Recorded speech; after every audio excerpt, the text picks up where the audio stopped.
Well, Dan, these businesses have formed a group called Save Our Wharf to protest what they call heavy-handed lease negotiations and unreasonable rent increases.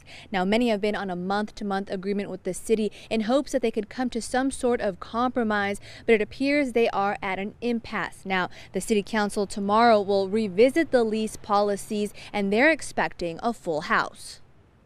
Ballesteri's Wharffront shop has long been a staple at the popular tourist destination. Even so, the city handed the owners an eviction notice after nearly a year of lease negotiations failed.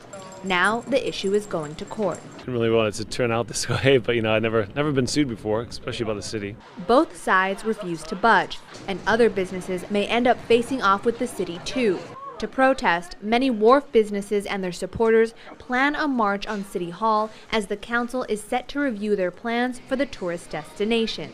Plans, city officials say, are designed to bring in more revenue for Monterey. Potentially as much as $1 million is how much we are under earning from our wharf businesses.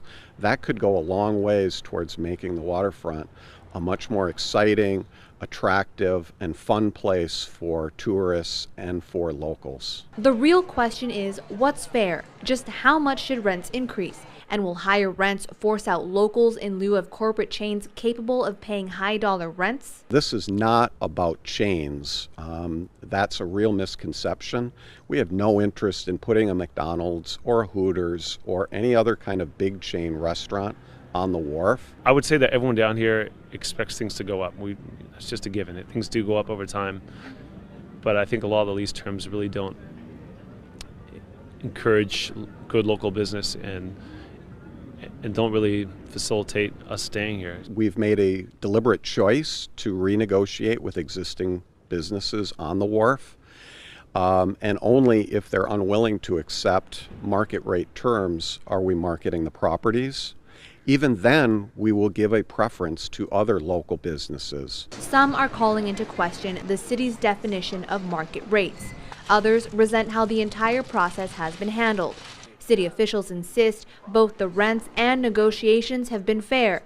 Still, those on both sides are expected to clash, first at Tuesday's city council meeting and then likely later in court.